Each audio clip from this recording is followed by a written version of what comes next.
Hi, I'm Jimmy, aka Perceptes. In this video, we'll be diving deep into ADDAC 406 Clockbender, a new Eurorack module from ADDAC System that uses a novel idea for creating interesting trigger patterns from a single clock signal. We'll start with some clips of the patches we'll be exploring. If you like what you hear, stick around for the details.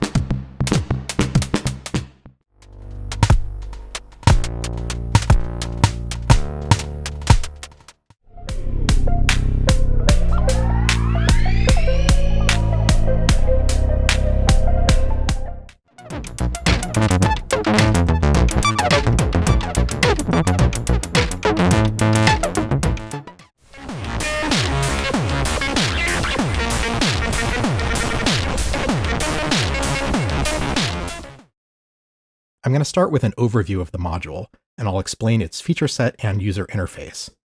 This won't be a very musical example, but we'll get into musical examples soon. For now, I just want you to really understand what Clockbender is doing and how you use it. So let me explain the setup here.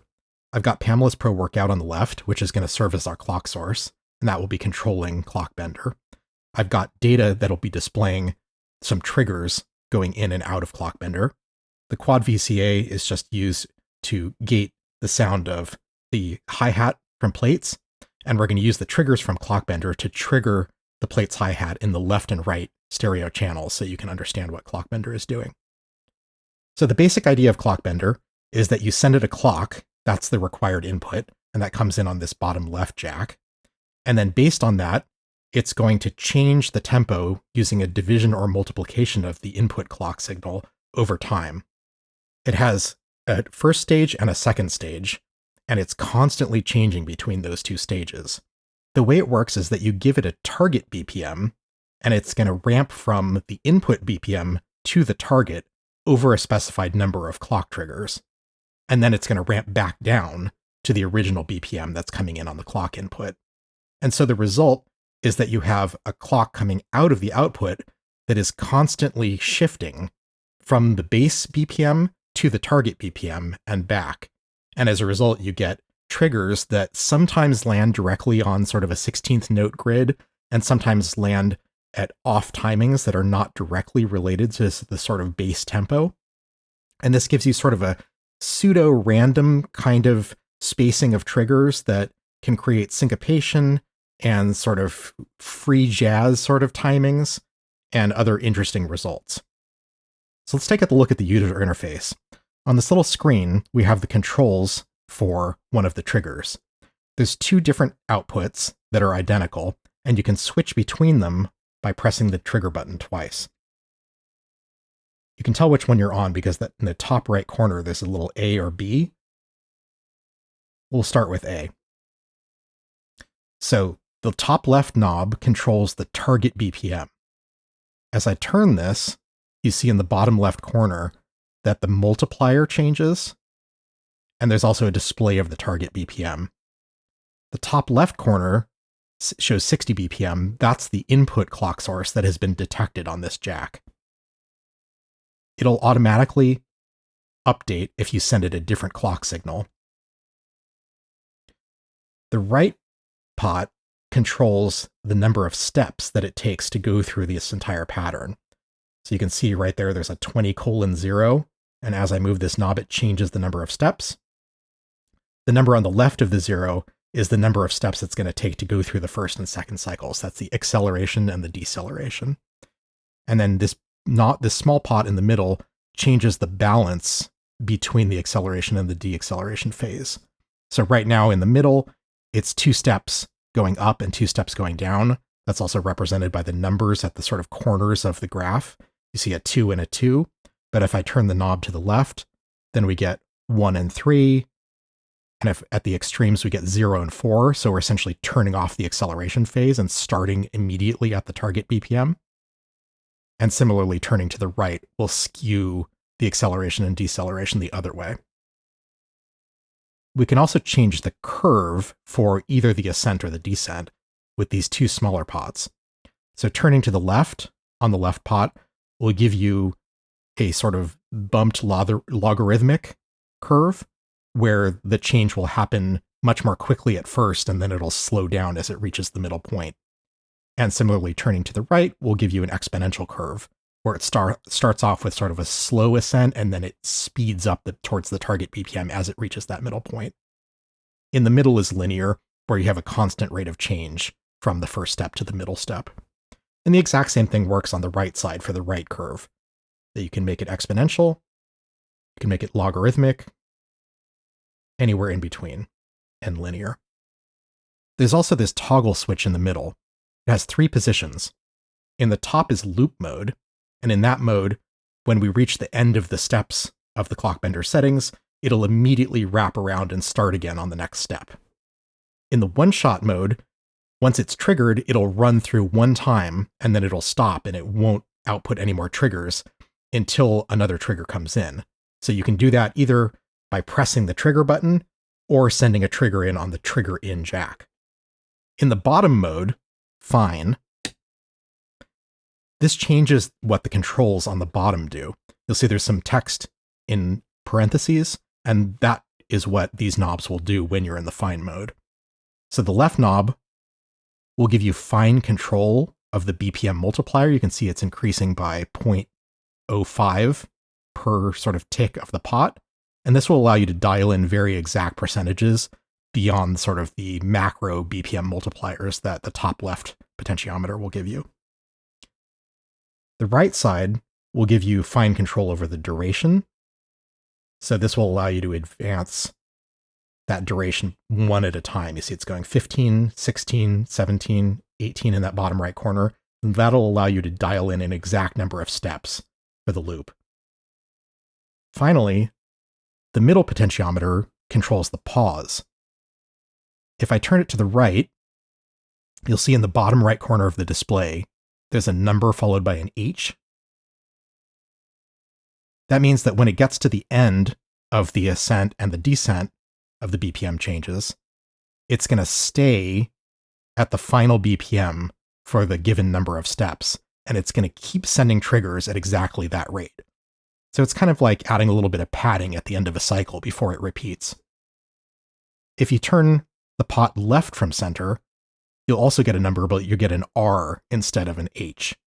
The R stands for rest, and like H, this will add some padding at the end of the cycle, but it will output nothing during these steps instead of triggers at the base.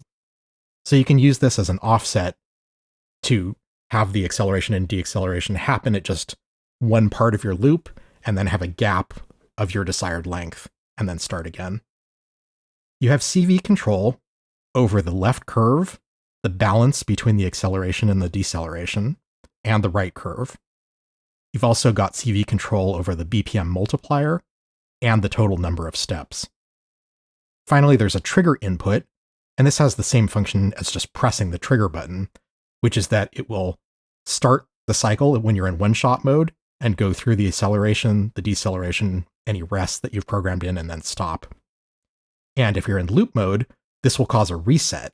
So if the cycle is partway through, let's say you've programmed in 4 steps, and you want to reset it after 3 steps, you send a trigger in on step 3, and it'll immediately jump back to the first step, so that you're essentially getting a segment of the full curve, but stopping abruptly before it ends and starting over. We'll listen to some audio now and look at the traces on data so you can really get sort of a hearing and seeing understanding of what's happening.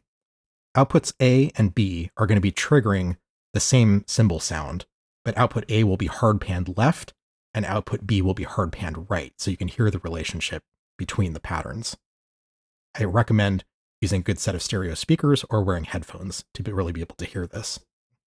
I'm going to start the clock on Pamela's Pro Workout. This is sending out a quarter note clock at 60 BPM. That's represented by the yellow trace. Every time you see a spike on the yellow line, that's a clock pulse coming from Pam. The green and blue traces are the outputs A and B from Clockbender as derived from that 60 BPM clock. If you look at the screen on Clockbender, you'll also see kind of at the bottom edge, there's a horizontal line that's preceding, sort of like the playback position on a video player. That's giving you a visual indication of how far through the loop Clockbender is. at the top right, it'll also show the total number of steps and the current step that is being played. As we change the multiplication, we'll get more frequent triggers because it's ramping up to a higher speed at that middle point. You hear how the left side is getting more frequent and the right side is still slow? That's because we're affecting only output A, because that's the one we're looking at right now. If we want to change output B, we can double press the trigger, and that'll switch to the B settings. Notice that when I switched, some of the display got inverted, so the bottom left information and the bottom right information are now flipped so that it has a white background with black text.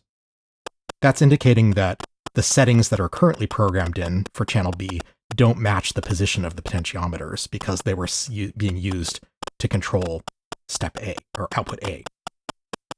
But if I move the pot to the position where it catches that point, then it'll go back to its normal display because they're now synced up. So let's try inverting this by going left of center on output B. And this is going to be a clock division instead of a clock multiplication. Let's also give it a few more steps and maybe a few steps of rest.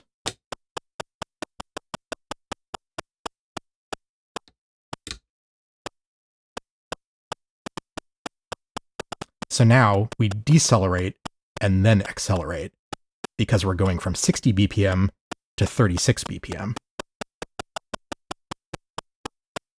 So as you can imagine, there's a lot of combinations of interesting rhythms that you can get from different settings on both the A and the B channels. And then, of course, you can also CV control this for changes over time and get very unpredictable, yet generally musical results. We can also try plugging in a trigger.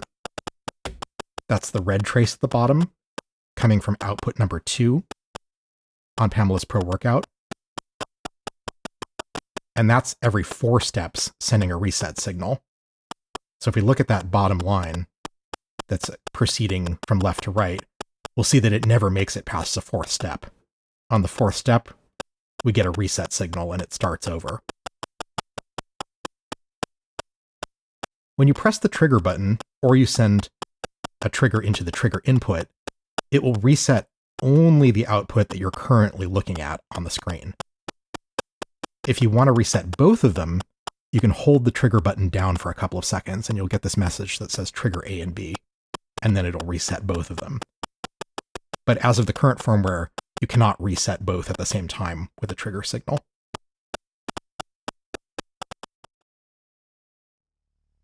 Okay, let's get into some patches. In this first patch, we're going to use Clockbender for sort of the most straightforward use case, which is to sequence drums. We've got a 60 BPM clock coming out of Pamela's Pro Workout on channel 1. This is just a quarter note pulse. That's going to go into Crater to trigger our kick drum on the downbeat. And then we're going to copy that clock into the clock input of Clockbender, so that'll be the base for its transformations. And then we're going to use Clockbender's output A and output B to sequence our snare drum, Basimilus Ateritas Alia, and our hi-hat, Timp Legio, respectively. We'll be able to visualize these changes and these sequences by looking at the screen on data. The green trace at the top is going to be our BPM and our kick drum. The blue and yellow traces are the A and B outputs of Clockbender. And then the red trace at the bottom is a trigger signal that we're going to send from Pamela's Pro Workout that we'll use later in this patch for resetting the cycle of either A or B. Now I've got a bass sequence going along with the kick drum to sort of anchor us in a musical setting as we experiment with the different controls for changing the other 2 sequences. And I've got a little bit of delay on it just to make it a little more pleasant to listen to, but I'll take the delay off at certain points so that we can really hear exactly what Clockbender is doing for the A and B sequences. Let's listen to that basic sequence now. So you should be hearing the kick drum right whenever those green spikes appear on the top trace on data. That's our very slow BPM that we're going to use as the basis for transformations with Clockbender. Before I turn on the sounds for the snare drum and the hi-hat, let's explain how Clockbender is configured and what it's going to be doing. So again, the base BPM is 60, that's where we're starting, and we're going to transform to the target BPM. On channel A, which is our snare drum, I've set the target BPM to a multiplier of 2, which is going to take us up to 120 BPM. And I've removed the deceleration part of the change by moving the balance all the way to one side. So as a result, we have only an acceleration, and then at the end of the loop, it's going to go back to the initial BPM that we started with at 60. So that's what we see represented by that diagonal line going up and to the right. You can see in the bottom right corner that we've got this set to 4 steps with no rests afterwards, so it's just a single bar loop, and the top keeps track of which step we're currently on, as well as that horizontal bar going across, giving us a graphic representation of which beat we're on. On channel B, we also have a target BPM of 120, which is a multiplier of 2, and 4 steps. But on this channel, we're doing the acceleration and the deceleration. So the first 2 beats are going to ramp up from 60 to 120, and the second 2 beats are going to ramp down from 120 back to 60, and then repeat. So let's bring in those 2 sounds now. I'm going to turn the delay off so you can hear them as they are.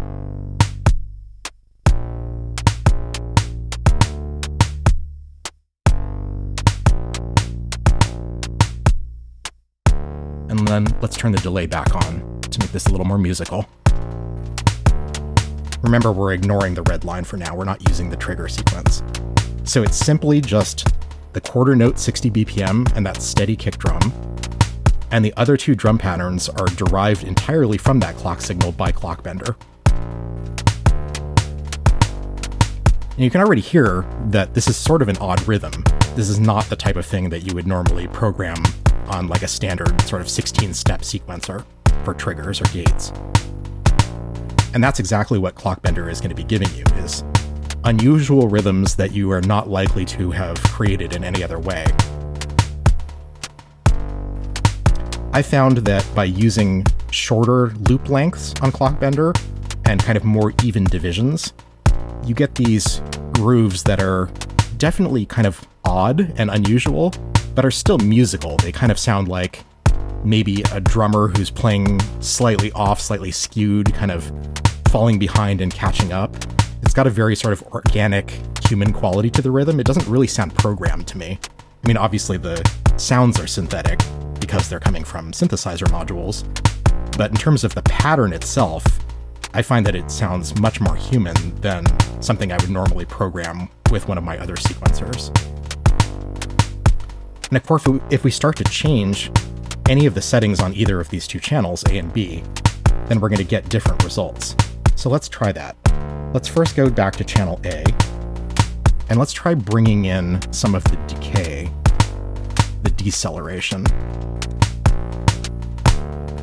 So by turning that balance knob counterclockwise, we now have 3 steps of speeding up and 1 step of speeding down, or I guess accelerating and decelerating. And so this is going to change our snare drum pattern. We're still looping across 4 beats. So let's try extending that. Let's make this transformation happen across 6 beats. So now we've got 4 beats of acceleration and 2 beats of deceleration, meaning that the entire snare drum pattern is now in a polymeter from our bass tempo and our bass sort of kick and hi-hat pattern. And so each time the sort of pitch sequence repeats on the bass line, we're going to get a slightly different pattern and timing of snare drums. It still sounds pretty musical to me, maybe a little bit less predictable. We can try changing the BPM. So now we're ramping up to 180 BPM. That's a 3x multiplier across those first 4 steps, and then all the way back down, divided by 3 in the final 2 steps. And so you get a little bit of a busier snare sequence right towards the middle of that loop.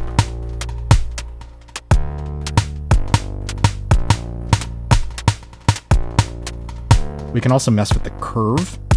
I think especially on the left side, will change sort of the slope of that acceleration. Right now we have it on linear, which is just a constant change. So at any given moment, it's accelerating exactly as much as it is at any other moment during the acceleration.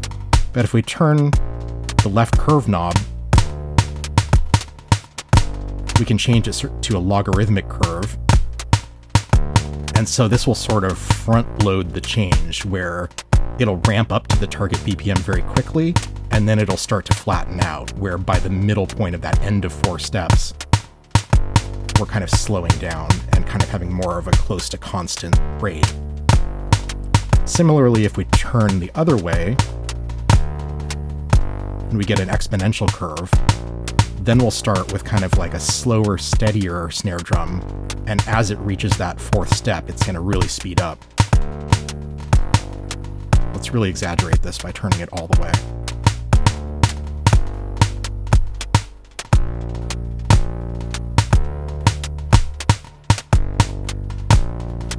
And we can do the same thing on the other side, maybe make that exponential going down.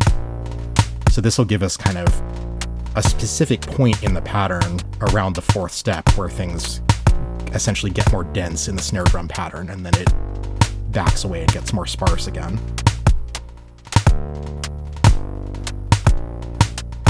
We can use the pause feature if we flip down to the fine-tuning mode, and then moving this middle slider, sorry, the middle knob. We can use this to add a few steps of hold at the end of the loop. So here I've added 6 steps of hold, so it's going to stay at exactly the same rate that it ended at for 6 steps before the loop begins again. And this will make that change a little bit more rare. So instead of constantly changing, you're changing for some number of steps, and then you have a period of time where it's just straight before it starts changing again. Finally, let's try experimenting with the trigger input. So on channel 2 of Pamela's Pro Workout, I've got a clock signal coming out at a division of 3 of the 60 BPM pulse. And if we send that into the trigger input of Clockbender, then every time that trigger happens on the red trace, it's going to reset the loop of Clockbender's B channel. Now this trigger only works on the currently selected channel. So A is going to continue to loop, and because we're looking at the settings for B, only B will be affected by that trigger. Which means that our snare pattern will stay the same, but our hi-hat pattern will reset every 3 steps. Now what that means is that most of the sort of change that we've programmed in with our settings will actually be ignored. As you can see on that horizontal line at the bottom, we're only just getting a little bit of the acceleration, and everything past that point is ignored. So if we maybe reduce the number of steps, let me make it a little more, so we're cutting off some of it. So now we've got 5 total steps, but we're only playing the first 3 steps of it. And this is a way that you can create, again, interesting rhythms that you wouldn't have been able to do with just the acceleration and deceleration by itself in a loop. And of course, this is all CV controllable too. So we can take a control voltage, let's say on Pamela's Pro Workout step 3, I've got a triangle wave that's repeating every 4 steps, so essentially once per measure. We can try sticking that into, let's say, the right curve. Actually, let's do the left curve since that's what we're mostly hearing. And now you can actually see on the graphic that the left curve is animating. See it kind of bulge a little bit there? Let me try turning it more towards its center position so that the LFO affects it more. You see that modulation happening? So we're actually affecting the rate of change as the pattern is playing back, which will again give us yet another sort of output, another result.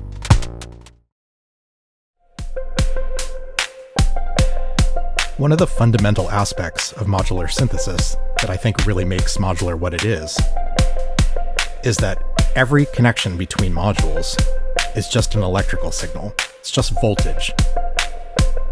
And what that voltage does is entirely dependent on how the receiving module treats it.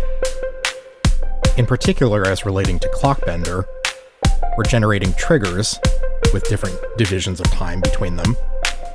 And so, in the last patch, the obvious application was to trigger something rhythmic, like a drum sequencer. But in modular, triggers and gates and clocks are all really the same thing. And which one of those it is again dependent on what the receiving module treats it as. So if you're plugging it into a delay sync, the delay is expecting that to be something with a regular tempo that it can use to sync to a clock. But that could also be sourced from anything, including a clock divider or even a square wave oscillator, because it's just voltage going up and down in a regular pattern. So in this patch, what we're going to do is we're going to use the clock bender to generate modulation signals for effects. This piano sound that I've got going is coming from the noise engineering Vert Iter Legio. And I've got some drums going off screen. And then we're sending the Vert Iter Legio signal into the Erica Synth's Black Stereo Delay 2, and then into the Black Stereo Reverb. Right now I have the delay clocked at our BPM, just quarter notes, 75 BPM. And I've got it multiplied by 4, so we essentially have a 16th note delay. Then we've got a little bit of reverb. It's not clocked to anything, as reverb is just a freeform sound. But this particular reverb has a freeze button, which when you press it, will freeze the sound of the reverb based on what was in the buffer at the time you press the button. So what we're going to do is we're going to take our clock, sourced from Pamela's Pro Workout, going into the clock bender's input, and we're going to use the two outputs to change the sync rate of the delay and to freeze the reverb. Let me bring in a bass sound so we have something a little more musical to listen to as we go through this.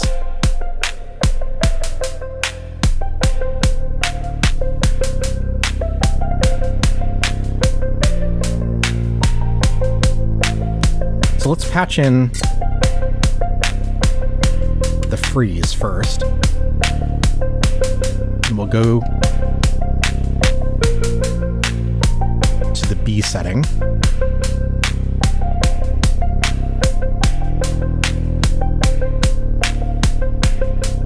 And I have this set to a division of the BPM. So we're starting at 75 BPM, and our target BPM is 38, which is 50% roughly. So you can see that with our acceleration and deceleration, we're essentially going negative. Before, we've seen sort of like an upward pointing triangle on the graph, but here we're going down from the baseline BPM, and we're slowing the rate of the triggers down on that yellow trace, output B. And then when we get to our midpoint, we're ramping back up. So every time one of these yellow triggers happens, we're toggling the state of the freeze. Let's bring up that sound so we can really hear it.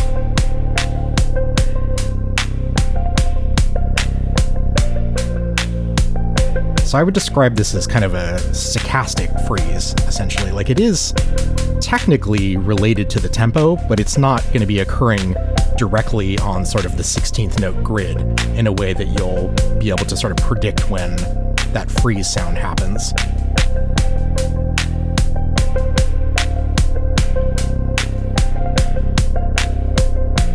So you get these kind of holds and glitchiness in your reverb effect with a shape and a pattern derived from the clock. And of course, we can always change this by changing the parameters on the clock bender.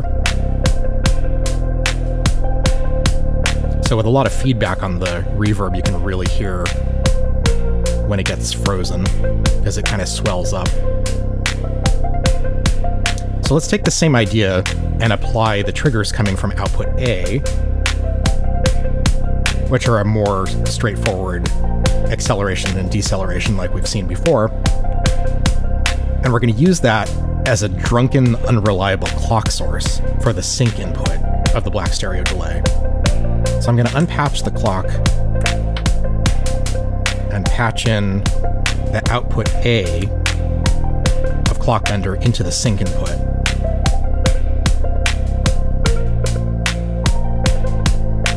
Let me switch to the baseline tempo. This time control will act as a clock multiplier or divider of the incoming sync signal, and at noon it should just match exactly what the sync is telling it. But our sync rate is changing. So this is kind of a similar effect to modulating the time control on a delay. I currently have the black stereo delay in the digital delay mode, which crossfades changes between delay times. And so we're not getting any sort of pitch shifting effects. But if I switch to the tape mode, this will be very obvious.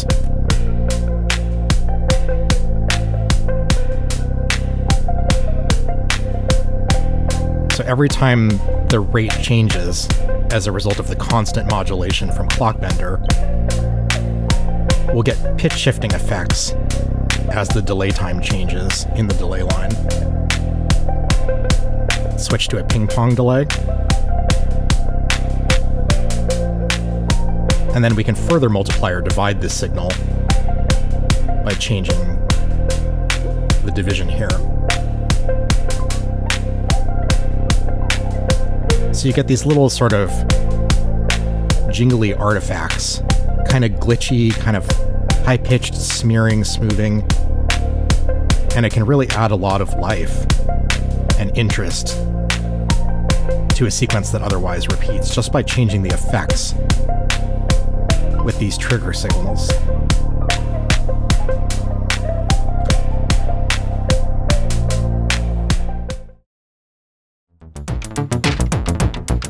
Modular is all about interesting signals and voltage, and deciding how to interpret those signals on the receiving module. In the previous patches, we interpreted the triggers coming from Clockbender as triggers to play drums, and also as a clock signal for clocking a delay that's synced to the beat. In this patch, we've gone back to using the Clockbender's outputs as triggers, but instead of triggering sounds themselves like a drum machine, we're using it to trigger envelopes, which we're going to use for affecting parameters of this sequence. Essentially, we're using this as triggers for when modulation events should happen. On data, we've got output A in green from Clockbender, and that's a negative decelerating curve, which then accelerates. And we're doing that by starting at the baseline beat of 107 BPM, and then going down to the target BPM, which is 43. It's a multiplier of 0.4. We're doing that for 4 beats, and then we're going accelerating for 18 beats back up to the baseline BPM of 107. So essentially we're going to have fairly sparse beats, and they're going to be increasingly sparse as that curve goes down. On the second output, which is the blue trace on data, we're doing a similar thing, but we've just got different rates and different curves. So this is 22 steps across. We're taking 14 steps to go from 107 to a multiplier of 0.7, which lands us at 75 BPM. And then we're taking an additional 8 steps to go back up to the original target BPM. And in this one, we're just doing a linear line down to the target BPM and back up again. So again, that's the green and blue traces respectively.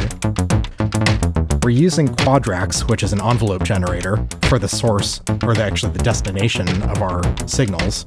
And so we're sending these triggers into channels 3 and 4 of quadracs. The third channel is being used to do a normal attack decay envelope, and that's the yellow trace here on data. So it's an instant attack and then sort of an exponential curve down. So every time we get a trigger on the output from Clockbender on output A, we get a spike on the green line and trigger an envelope in yellow. Output B, again, is the blue trace, and we're using that for the fourth channel of quadracs, which is this burst mode.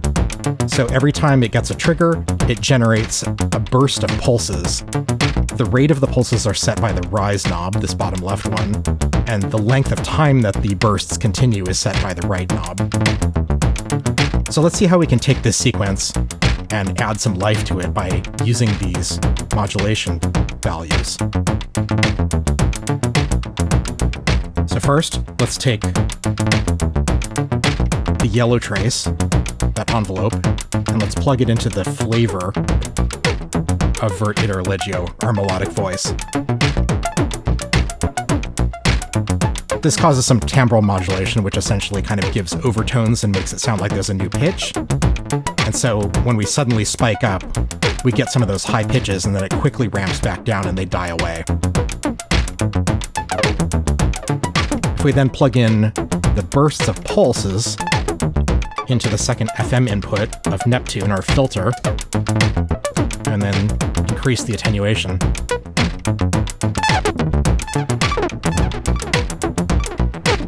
then we get some really cool rhythmic modulation of the filter. It's kind of glitchy because it's a pulse wave, so it's going very sharply up and down.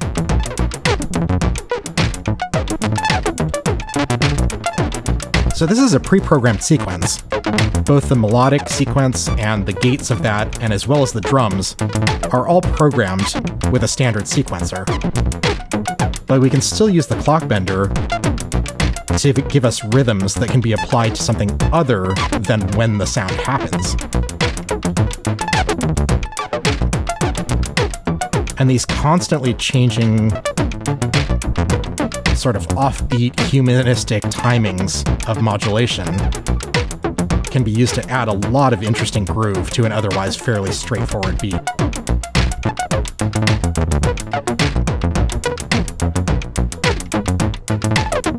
You can think of the clock bender as a way to decide when events should happen in your patch, somewhere in your system. It could be pitch, it could be a VCA opening and closing, it could be a filter moving. You decide what it triggers and how often it happens. You could also use this for something much more sparse, like a certain sound effect or a certain massive sweep of reverb, anything that happens in a way that's kind of unpredictable because it's happening in a way that's related to the music, but not in a predictable way.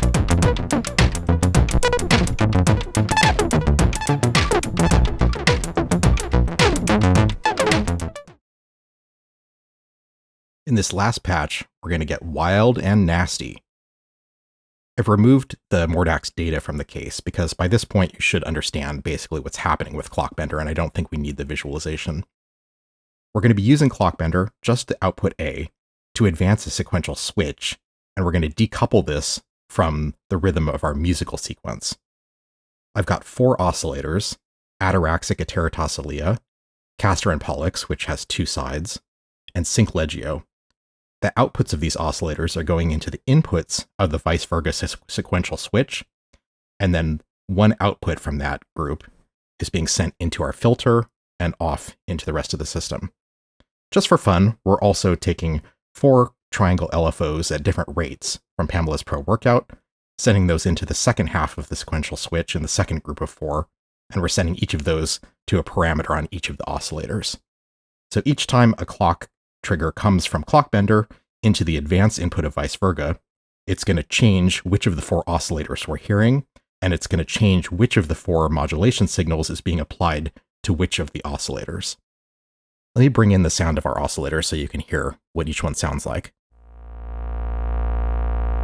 This is Ataraxic Iteratoscillea. Castor, which is playing a mix of a square wave and a saw wave. The Pollux side of Castor and Pollux, which is playing just a square wave with a little bit of sub. And Sync Legio.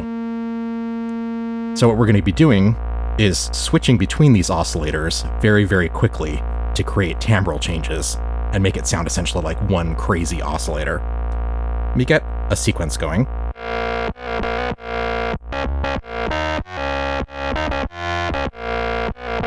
So this sequence is clocked by another sequencer that's off-screen that is not at Pamela's Pro Workout's BPM. We're using Pamela's Pro Workout just to clock the Clockbender. and I've turned the BPM up as high as it'll go so we can get into really, really high rates of change.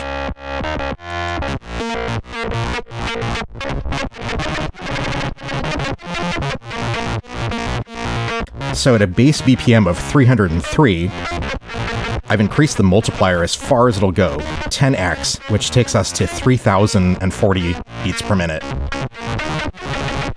This actually brings us up into just barely audio rate modulation. So we're at audio rate, modulating which of the oscillators we're hearing. And we're ramping up into that high rate of change and then ramping back down. And the result is that you get these kind of wild, wiggly bursts that kind of come in and out but are not synchronized to the melodic sequence. Let's get some drums going. And how about some delay and reverb?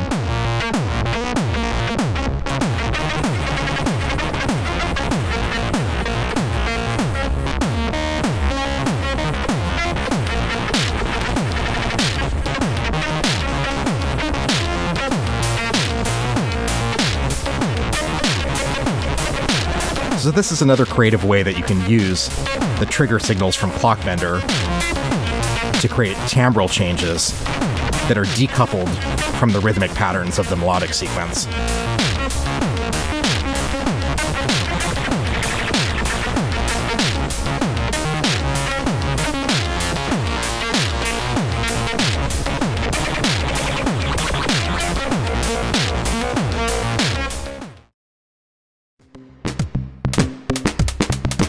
I hope you enjoyed this deep dive into Clockbender, and I hope it gave you some ideas for how to use it in fun and interesting ways. If you found the video valuable, I hope you'll follow along for more like it. I'd also very much appreciate your support on Patreon. You can join for free, or chip in a few dollars a month for step-by-step patch notes for videos like this one, high-quality audio downloads of every musical performance posted to the channel, sample packs, full access to Discord, and more. Check the video description for details. If you want to get a Clockbender for yourself, you can also support my work by ordering one from Perfect Circuit using the link in the video description or the pinned comment. This will earn a small commission for me at no additional cost to you. Thanks so much for watching. See you next time.